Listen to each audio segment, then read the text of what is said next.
Le message de ce matin est basé, est appelé, j'aime donner des titres à mes messages, l'adoration. C'est tellement important de savoir adorer et de reconnaître l'efficacité qu'il y a dans l'adoration. Pourquoi est-ce si important que d'adorer? Et qu'est-ce que vraiment l'adoration? C'est facile de dire je prie, je chante, j'adore. Tout à fait. Et je vais revenir sur quelque chose très rapidement. Une petite phrase très simple qui j'espère va vous donner de grandes révélations. Sur une fausse vérité que l'on croit être exacte, ou plutôt inexacte. Et elle a été complétée d'une très mauvaise manière par les hommes. Et même en regardant sur Internet, vous allez le voir, j'ai même entendu des pasteurs avoir ce discours. Et peut-être même, je l'ai même dit moi-même un jour. Et la chose m'a percuté pendant que je préparais ce message. Je vais vous donner cet éclairage dans quelques instants. Je crée un peu de suspense. Vous connaissez déjà, et je me suis exprimé plusieurs fois, c'est l'apôtre qui s'est exprimé. Et je reprends ces quelques mots. Vous savez, il est bon de reprendre certaines choses, de reprendre certaines bases et de reprendre la base de la doctrine et de redire et de redire. Avec votre couleur à vous d'évangile, votre façon de parler, de vous exprimer ce que Dieu met sur votre cœur. Que faisons-nous depuis 2000 ans? Nous répétons le message des apôtres et la sainte doctrine de Jésus-Christ lui-même, n'est-ce pas? Nous sommes des chrétiens, nous sommes de Christ. Nous ne sommes pas de tel ou de tel mouvement ou de telle église, cela c'est la dénomination des hommes. Nous sommes réellement des enfants. Nous sommes réellement sa création et nous sommes réellement ses amis. De qui? De Christ. Chrétiens de Christ, tout simplement. Donc la différence entre la louange et l'adoration.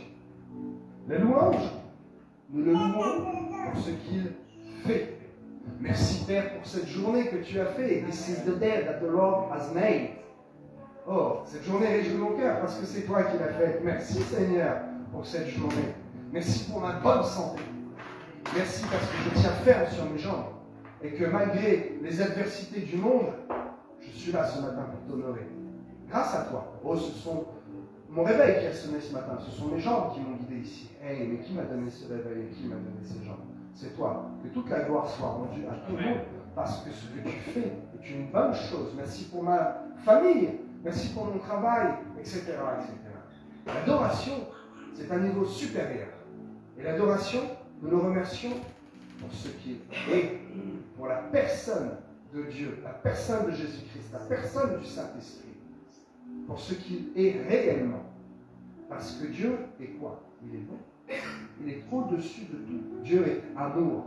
Oh, c'est peut-être la meilleure définition, le meilleur mot que nous ayons dans notre langage pour définir qui est Dieu. Il est amour. Cela pourrait se résumer à ça. C'est lui qui a tout créé, depuis toujours, et pour toujours. Il est le Dieu de mon salut.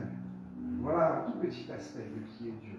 Donc, sachons avancer, sachons passer de serviteurs à amis, de népios à uios, et d'adorateurs, de louangeurs, je peux dire, à adorateurs. Ok.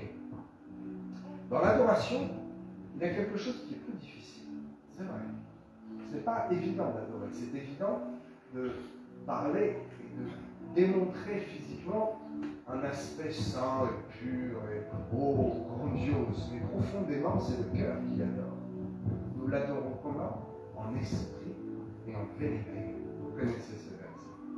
Dans l'adoration, ce qui est difficile, le challenge, c'est de savoir s'oublier complètement, de savoir fermer les yeux. C'est pour ça qu'il est important de fermer les yeux pour se couper du monde.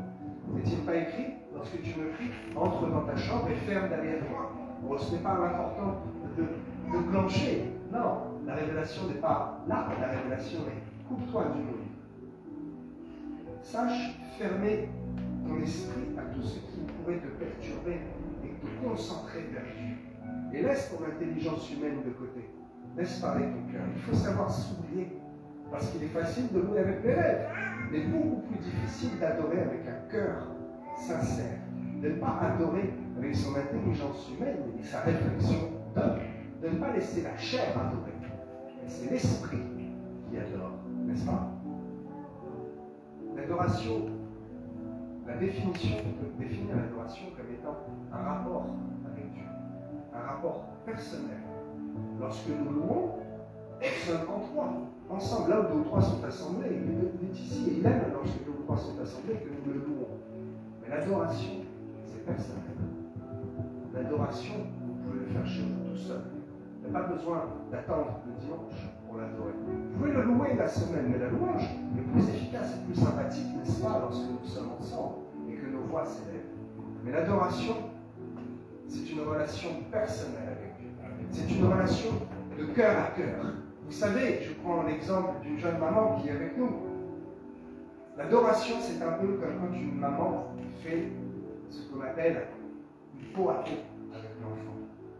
Voyez-vous ce contact qu'a la maman et l'enfant. Le papa le fait aussi, mais il y a un contact particulier avec la maman. Lorsque l'enfant est mis sur le sein de sa mère, peau à peau, le contact est complètement différent que lorsqu'on regarde l'enfant, on l'a dans les bras. Faisons un peau à peau avec Dieu. Sachons rentrer dans une atmosphère d'adoration. C'est très important, les amis. C'est l'adoration qui va nous conduire plus loin. C'est l'adoration qui va tellement plaire au cœur du Saint-Esprit, au cœur de Dieu, qu'il va lui venir vers nous faire un beau à toi. Oh, quel merveilleux moment lorsque nous sommes dans une adoration profonde et sincère. Matthieu chapitre 15, verset 8, il est écrit: ce peuple m'honore des lèvres, mais son cœur est éloigné de moi. C'est en vain qu'il m'honore, en enseignant des préceptes qui sont des commandements d'hommes. Ne soyons pas ce type d'hommes et de femmes qui est décrit ici. N'adorons pas seulement avec nos lèvres. Les lèvres font la louange, mais le cœur provoque l'adoration. Dans l'Ancien Testament, eh bien, l'adoration est une notion très compliquée. Il y avait une notion de louange, mais l'adoration devait passer par les sacrifices. C'est une réalité. Aujourd'hui, Dieu, Jésus par la croix et par son sang, nous donne un moyen différent et supérieur de l'adorer. Vous savez que Jésus n'a pas aboli la loi, mais il l'a rendue utile, il lui a donné un sens. Dieu n'a pas aboli les 10 commandements, j'avais déjà prêché dessus, mais Dieu a donné un nouveau sens plus profond et plus réel aux 10 commandements. Et ainsi, également, Dieu, en envoyant Jésus de son esprit dans un corps d'homme, il est venu. Dieu est réellement venu sur terre nous parler, je vous le dis. Il est venu nous montrer le chemin de l'adoration. Il est venu nous montrer tellement de choses, et cela en fait partie. Il est venu nous dire les fausses paroles des lèvres, les fausses apparences, les sacrifices faits sur l'autel, tout cela ne reflète pas un cœur véritable. Et ce que je cherche, c'est un cœur véritable. Je veux une réelle adoration, c'est cela qui me plaît. Parce que vous êtes mes amis, n'est-ce pas? Et donc il fallait offrir un animal pour démontrer, pour prouver à Dieu son attachement. Et ça demande de pardon. Lorsqu'on demandait pardon à Dieu, il fallait faire un membre honorable et apporter quelque chose sur l'autel des sacrifices. Et on ne pouvait même pas nous-mêmes sacrifier. Il fallait que cela passe par un lévite, par un sacrificateur, par un Cohen. Et la relation avec Dieu était difficile et elle n'était pas directe. On pouvait le louer, mais l'adoration, il n'y avait pas accès. Ce n'était pas possible. Il restait sur le lieu, le parvis. Il restait même pour certains en dehors du parvis. Et c'est bien dommage. Vous savez, il est écrit dans Jérémie 29:13, vous me cherchez et vous me trouverez parce que vous me chercherez de tout votre cœur. C'est avec le cœur que l'on trouve Dieu. Ce n'est pas seulement avec les lèvres, c'est avec le cœur. Et je fais une petite parenthèse, je le disais déjà, il est important et indispensable de le prier à voix haute, car toute autorité céleste, spirituelle et terrestre entend et prend conscience de ce que vous êtes en train de faire pour vous prier à voix haute. Mais il y a certaines prières qu'il faut faire de cœur à cœur, dans votre pensée. Et les mots sont différents. C'est également pour cela qu'il est important de parler en langue, même en esprit. Vous donnez quelque chose à Dieu de supplémentaire. Vous lui dites des louanges que votre langage terrestre n'est pas capable d'exprimer. Et quand vous parlez en langue, quand vous chantez particulièrement, quand vous chantez en langue, sachez que c'est une adoration pure et simple. Parce que l'esprit, la chair, est mise de côté. Et c'est votre cœur qui parle. Vous me chercherez et vous me trouverez. C'est une promesse. Il n'y a pas de signe, il n'y a pas de condition. Vous me chercherez et vous me trouverez. Pourquoi? Parce que vous me cherchez avec votre cœur. Le fait de prier et d'adorer Dieu, je vous garantis, réjouit réellement son esprit. Parce qu'il aime être adoré et il aime être reconnu comme étant Dieu, comme étant le seul Dieu de votre vie. Alors ici, il n'est pas question de prier d'autres dieux, des maris, des saints un tel, saint machin, saint truc. Très certainement, ces hommes ont une vie probablement très pieuse. Qu'ils soient bénis. Mais nul n'est besoin de les prier. Et Dieu n'aime pas cela. Parce qu'il n'y a qu'un seul Dieu. Dieu est un Dieu jeune. Et lorsque vous le priez, lui, le seul vrai Dieu, eh bien cela réjouit son cœur réellement. Alors j'ai une question étrange, je vous pose. Oh, n'y voyez aucun mal, n'est-ce pas, vous le connaissez. Mais Dieu est-il orgueilleux ou narcissique pour aimer à ce point que nous l'adorions? Un homme qui aurait cette manifestation, ce comportement, on dirait, mais celui-là, ça m'a peu trop. Mais Dieu est Dieu. Alors pourquoi? La réponse est bien entendu non. Dieu n'est pas narcissique ni orgueilleux, certainement pas. Alors pourquoi est-ce qu'il aime autant que nous rentrions dans l'adoration? C'est une question intéressante. Et il y a une réponse très simple. Car Dieu, tant aimé le monde, qu'il a donné son Fils unique. C'est une partie de la réponse. Parce que Dieu nous aime tellement qu'il nous a donné un moyen. Il a trouvé le moyen, par le sang de Jésus, de nous guider vers une dimension supérieure. Le moyen, c'est l'adoration. Voyez-vous, dans l'Ancien Testament, l'adoration, je vous l'ai démontré, elle était inexistante.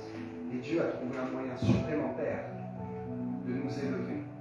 L'adoration nous permet de rentrer dans l'intimité du Saint-Esprit, dans l'intimité de l'Esprit de Dieu. Et c'est dans notre intérêt, parce que nous progressons. Dieu nous a fait ce cadeau. Oui, c'est un cadeau que de pouvoir l'adorer. Croyez-moi, il n'est ni orgueilleux ni narcissique, c'est pour notre bien qu'il a fait cela et qu'il a imaginé cette façon de faire, parce que la louange ne suffisait pas. Il fallait que nous soyons un peuple d'adorateurs pour aller encore plus loin. Et le fait de l'adorer, le fait de reconnaître que nous avons quelqu'un qui est au-dessus de nous, le fait de reconnaître que nous avons un maître, eh bien cela nous fait du bien. Fait du bien à la chair. Elle nous rabaisse un peu. Cela nous remet à notre place. Vous savez, les Juifs, qu'ils soient bénis, que Dieu bénisse Israël. Pourquoi les Juifs portent la kippa? Peut-être certains ne le savent pas. La kippa. Pour leur rappeler qu'il y a quelque chose au-dessus d'eux. N'est-ce pas? C'est le premier rôle de la kippa. C'est de rappeler que Dieu est au-dessus. Et que ce ne sont que des hommes. Bien. Alors, la punchline du jour. Lucifer. Oh, ce nom fait trembler. Il n'est plus. Lucifer a existé un temps au ciel. Il a été précipité et il n'est plus appelé Lucifer, il est appelé Satan, le diable. Mais nous avons un pouvoir sur la vie. Nous avons un pouvoir. Parce que dans la foi, tout nous est donné. Nous pouvons tout faire dans le nom de Jésus-Christ. N'ayons pas peur de ce nom. Ne l'humilions pas, ce n'est pas notre rôle. Ne l'insultons pas, ce n'est pas notre rôle. Mais nous devons savoir que la puissance du nom de Jésus est au-dessus de tout nom, même au-dessus du nom de Satan. Et donc, Lucifer est connu. Allez, on va faire une petite question. Quelle était la fonction de Lucifer dans le ciel? Il était chantre, il était chef, il est écrit sur Internet qu'il était le chef de la louange et de l'adoration. N'est-ce pas? Oui ou non? Oui. Bon, il y a une erreur. Trouvez-moi un verset dans la Bible qui me montre que Lucifer était le chef de l'adoration. Ah, dis donc, c'est quoi ce truc-là? D'où ça vient? Le mensonge du diable, le mensonge des hommes. Et la confusion dans l'esprit. Trouvez-moi un verset où Lucifer était le spécialiste de la louange. Et ok, il existe, ce verset existe, nous connaissons. Et trouvez-moi le verset qui dit qu'il était aussi le chef de l'adoration. Eh bien, je vous le défie d'essayer, mes amis. Ça y est, vous avez compris? C'est un mensonge du monde. Lucifer était incapable d'adorer. Il était capable d'avoir de belles louanges, de belles mélodies, des jolis tambourins et de la belle cymbale. Il était responsable de la louange, mais il ne savait pas adorer. Parce que s'il avait su adorer, il serait rentré dans le cœur de Dieu. Il n'aurait jamais été orgueilleux. Il n'aurait jamais eu envie de trahir. Et son orgueil n'aurait pas triomphé de lui. Parce que c'est bien l'orgueil qui l'a fait chuter, n'est-ce pas? Comprenez-vous le centre de ce message, l'importance de ce que je suis en train de vous dire maintenant? Il était incapable d'adorer. Nous avons, nous, cette capacité. Lorsqu'un animal, je pense à l'animal, on dit le plus proche de l'homme, le chien, bien, les animaux soient bénis parce qu'ils nous procurent un bonheur. Et c'est leur seul rôle, la nourriture et le bonheur. Je suis désolé si j'en choque quelques-uns, mais nous ne devons pas accorder plus d'importance aux animaux. Ils nous le rendent bien. Et nous aimons, lorsque nous avons un chat, c'est très bien, c'est fait pour cela, pour rejoindre notre cœur aussi. Mais l'animal est incapable d'adorer. Il peut vous aimer, vous apporter comme une sorte de louange. Le chat est là, il ronronne entre les jambes, et le chien, après, il est tout content lorsqu'il voit son maître. Mais il est incapable d'adorer et de toucher votre cœur. Il n'y a que l'être humain qui est capable de faire ça. Souvenez-vous des différentes formes de création. Le minéral, alors lui, c'est que dalle, c'est même pas la vie. La première forme de vie, c'est le végétal. Il ne peut pas louer non plus. La troisième forme, c'est l'animal. L'animal peut être capable de... il est content, c'est le chien, c'est une sorte de louange, mais il n'est pas capable d'adorer. Nous, qui sommes la dernière génération de la création, c'est l'homme et la femme. Vous le savez bien, vous savez, c'est débat sexiste en ce moment, je ne veux même pas en parler. Quand je dis l'homme, c'est la création, n'y voyez pas de mal, là. L'homme et la femme, lorsqu'ils ont été créés, eh bien, nous nous approchons de la perfection. C'est la meilleure création que Dieu a faite. Et cette meilleure création que nous sommes, eh bien, il lui a donné la capacité d'adorer. Alors, sachons adorer. Sachons l'adorer d'un cœur sincère, en esprit et en vérité. Savez-vous qu'il y a 3 façons de témoigner de son amour envers Dieu? 3, encore ce chiffre 3. Peut-être certains vont me suivre, je vais très directement. Il y a d'abord l'action de grâce.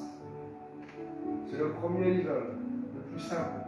C'est l'esprit qui nous pousse à dire merci pour chaque chose, à rendre grâce avant de manger, à dire merci parfois. Je vous allez rire. Le feu passe au vert, merci Seigneur. Mais oui, merci Seigneur, parce que le feu passe au vert et que je sais que je vais passer et qu'il n'y aura aucun accident, que je vais gagner, et que je marche dans la bonne direction au bon moment. Ça, c'est l'action de grâce. Merci pour chaque chose. Merci Seigneur. Vous aimez les anecdotes? Petite anecdote, Michel, le Seigneur. Merci Seigneur parce qu'il a parlé à mon cœur. Et je me dois de rendre des comptes à l'Église et au Seigneur. Et j'ai été très minutieux dans le choix des matériaux et la gestion financière pour ces travaux. C'est très minutieux et millimétré. Au niveau de la compta, c'est millimétré. Et je devais louer une machine à un certain prix, et puis le prix qui est annoncé, c'est le double en fait. Et je dis, bon, on va faire un travail en une journée, mais je sais que ça va être compliqué. Et directement mon cœur, j'étais comme une boule au ventre, tu sais. Et je dis ça, je commence à connaître ce sentiment. Et je commence à savoir ce que c'est.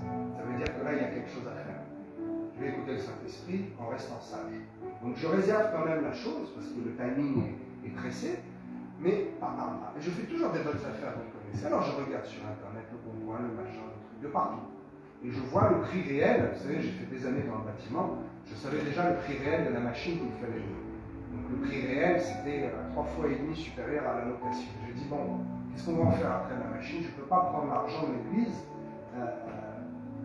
par simplicité, par fainéantise, de dire, je vais acheter la machine et puis on verra bien, ou je vais louer au prix fort et puis tant pis. Non. Et le truc est là.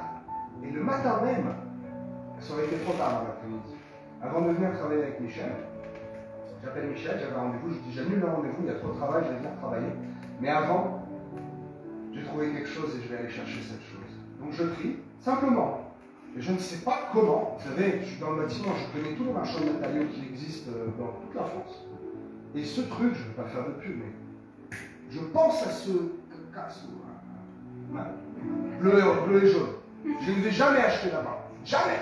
Et je pense à ce magasin. Je dis, tiens, alors ça, pourquoi je n'y ai pas pensé avant? Et le magasin est à 38 minutes de route de Rouen. Mon camion est vieillissant. Et je dis, ok. Je regarde sur Internet. Je vous le donne en mille, mes amis. 1,5 fois le prix de la location. Et en fait, je l'ai utilisé 2 jours. Donc, moins cher que la location. Et l'appareil est là. Et en plus, il était de meilleure qualité. Voilà comment est-ce qu'il faut marcher. Avec son cœur et avec son esprit. C'est juste une petite anecdote et un exemple. Et donc, l'action de grâce, je dis, merci Seigneur. Parce que c'est toi qui m'as mis ça dans mon esprit. Ma petite intelligence et mon petit cerveau d'homme ne m'a pas permis de trouver tout seul ce magasin. Pourquoi? Et c'est inexplicable. Je connais tous les magasins de France et de là-bas, et celui-là, je l'ai oublié. Il a fallu que je prie, et c'est le 2e jour que c'est venu dans mon esprit, tout simplement. J'ai dit, oh, je regarde Internet, je vais. Vous savez combien il y en avait au rayon? Un seul. Voilà. L'action de grâce. L'action de grâce, c'est de dire tout simplement merci. Merci pour chaque chose. Ça, c'est le minimum. C'est le premier niveau. C'est un petit peu comme lorsque vous êtes sur le parvis. Ok? On va aller plus loin. Le 2e niveau, la façon de rendre gloire à Dieu, eh bien c'est la louange. Le témoignage, la reconnaissance des bénédictions que nous avons chaque jour.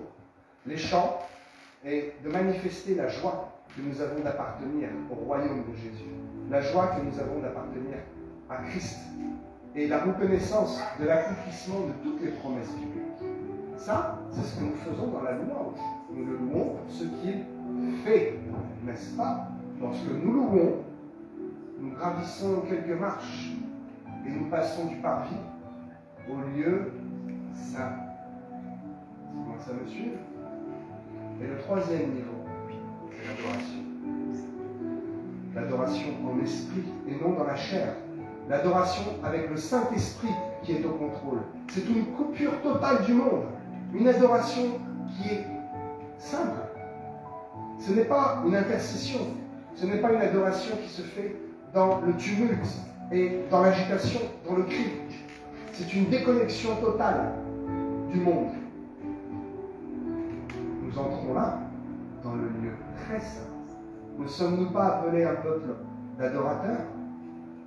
Jean 4, verset 23. Mais l'heure vient, et elle est déjà venue, où les vrais adorateurs adoreront le Père en esprit et en vérité. Car ce sont là les adorateurs que le Père demande. Dieu est esprit, et il faut que ceux qui l'adorent en esprit et en vérité. Vous connaissez ce chant? Nous devons l'adorer en esprit et en vérité. Pas seulement de la bouche, mais de notre cœur, avec un esprit tourné vers l'esprit de Dieu. Regardons rapidement dans le Lévitique les façons dont les Israélites avaient d'adorer Dieu. Je vous l'ai dit, il fallait faire des sacrifices. Pour lui être agréable, il fallait faire une sorte de rite. C'est vrai, c'était un rite, il y avait des choses obligatoires à faire. Et il fallait le respecter à la lettre, parce que c'était la tradition. Et il y avait une seule façon de faire. Dans cette façon de faire, il y avait 5 types d'offrandes différents. Et ces types d'offrandes différents servaient à obtenir le pardon des péchés et à restaurer une relation avec Dieu, à restaurer un semblant de relation avec Dieu. Je vais juste vous les énumérer, vous pourrez... J'avais déjà exhorté, je crois, sur ce thème, en déclinant à quoi servait chaque type d'offrande. Il y a l'holocauste, il y a l'offrande végétale, pour réaliser la Genèse, il y a le sacrifice de communion, le sacrifice d'expiation et le sacrifice de culpabilité. Et tout cela, eh ben, ça démontrait qu'ils ne savaient pas l'adorer autrement. Ils ne savaient pas l'adorer avec leur cœur. Ils l'adoraient avec des gestes et avec un rite. Ils le louaient. Ils rentraient dans la louange, mais d'une façon religieuse, d'une façon obligatoire.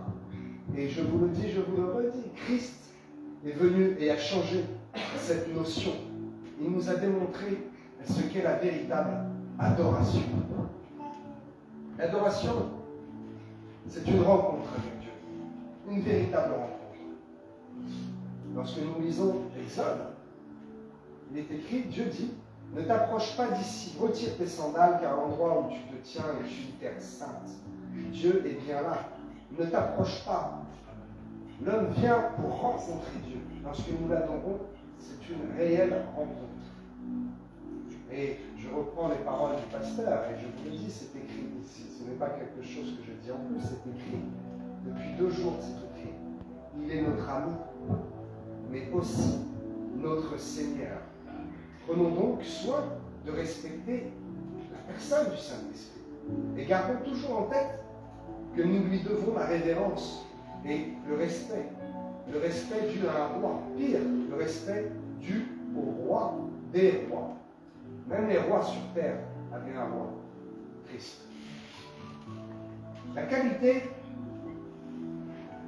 et le résultat de notre adoration dépend réellement de notre implication personnelle et de notre volonté de le trouver. Je vous ai lu tout à l'heure Matthieu. Cherchez, vous trouverez. Frappons à la porte du cœur de Dieu. Et vous êtes certain que c'est le Saint-Esprit lui-même qui va venir vous ouvrir. Une adoration efficace est le résultat d'une bonne préparation. Il est important de se préparer. Remettons-nous encore à l'époque de l'Ancien Testament. Dans le livre des Lévitiques, il y a beaucoup de détails qui sont donnés sur les sacrifices. Eh bien, il fallait passer du temps à préparer le sacrifice. C'était même un travail qui était pénible. Il fallait préparer l'offrande, donc aller la chercher. Alors l'homme qui avait l'argent, bon, pouvait l'acheter, mais il fallait quand même aller l'acheter. Il fallait quand même aller la choisir. Et l'homme qui n'avait pas d'argent, eh bien, il fallait aller chasser le bœuf, trouver ce couple de colombes. Imaginez-vous la préparation. Et puis, oh, je vois la scène. Le gars, il est là. Je dis, bon, voilà, j'ai un problème avec mon voisin, je dois demander pardon et apporter un sacrifice au sacrificateur. Donc, le sacrificateur m'a dit, voilà, tel problème, c'est ça le tarif, c'est 2 colombes. Le gars, il est là dans la campagne, autour de Jérusalem, avec son filet, et il voit des colombes qui se posent sur un olivier. Alors, il court, il jette le filet. C'est la 18e fois qu'il jette le filet. Ça y est, enfin, il attrape les colombes. Et puis, au moment d'ouvrir le filet, il voit qu'il y a une colombe qui a une tache. Ah, mince, on recommence. Voyez-vous, il y a une préparation pour que le sacrifice soit reçu comme un sacrifice de bonne odeur. Aujourd'hui, gardons ce même modèle. Mais c'est transformé, il n'est plus besoin d'aller dans la campagne de Jérusalem pour chasser les colombes, mais il est besoin de se préparer. Une bonne adoration est issue d'une bonne préparation. Et c'est très militaire. Vous le savez, de mon expérience de vie plus jeune. Guerre, entraînement difficile, guerre facile. Préparation dans le Saint-Esprit difficile, adoration facile. Ce n'est pas au moment où vous entrez dans l'église qu'il faut commencer à vous préparer, mes amis.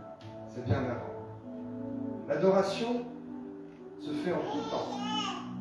Il n'y a pas besoin d'attendre des jours de fête, des jours fériés, d'attendre le dimanche pour adorer Dieu. L'adoration véritable se fait à chaque instant. Alors, pasteur, tu dis tout et son contraire. Non, je vais vous prouver que ce que je viens de dire est en relation avec l'amour.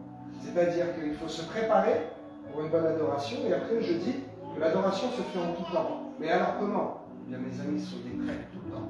Amen. Ayez une vie propre. Nul ne connaît ni le jour, ni l'heure. Soyez des bons serviteurs, des bons amis. Un ami est tout le temps prêt pour son autre ami.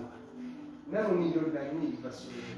Vous connaissez ce verset, le 11, juste après le Notre Père. Une grande révélation de ce verset. Soyons prêts à chaque instant, parce que le véritable adorateur n'attend pas le dimanche matin pour adorer. Il adore déjà chez lui, chaque jour.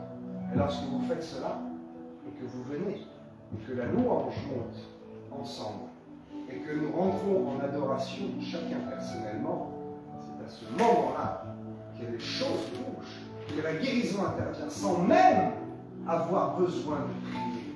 Est-ce que Jésus a prié pour le paralytique?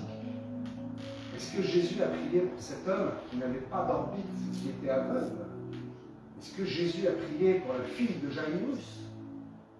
Non, parce qu'il avait déjà un cœur d'adorateur. Et Jésus se levait le bon matin pour prier seul. Pourquoi seul? Parce qu'il ne louait pas. Jésus adorait. Souvenez-vous bien de cela. Il y a une part importante dans l'adoration. La musique. 1 Chroniques, chapitre 25, il est écrit que David et les chefs de l'armée se mirent à part pour les services. Les descendants d'Asaph, d'Éman et de Jéduthun qui prophétisaient et accompagnaient les prophéties de la harpe, du luth et des cymbales. L'atmosphère physique est aussi importante, mais elle est secondaire. Ce qui est important, c'est votre cœur. Mais lorsque l'on regarde dans la parole, il y a de nombreux exemples qui démontrent que la musique aide à l'adoration, que Dieu aime la musique.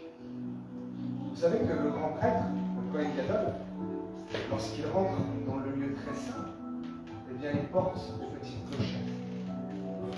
Oh, pour d'autres raisons également. Parce que s'il tombe, et que Dieu enlève son âme, on l'entend tomber, et même il avait une corde accrochée au pied pour qu'on puisse tirer. Bibliquement, apparemment, ce n'est jamais arrivé. Mais le grand sacrificateur avait des clochettes lorsqu'il rentrait dans le lieu très saint. Et cela faisait une petite musique très douce. Jéricho n'est-il pas tombé au bruit, au son des trompettes? La musique de David, qu'a fait la musique de David? Elle a calmé son grand roi que Dieu, Saül, qui était tout excité lorsque David jouait de la musique. Oh, cela l'apaisait.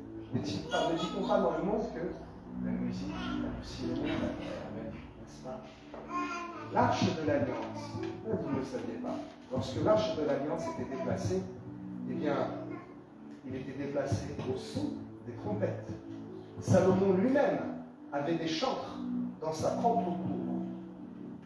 La musique fait partie intégrante du culte que nous rendons à Dieu.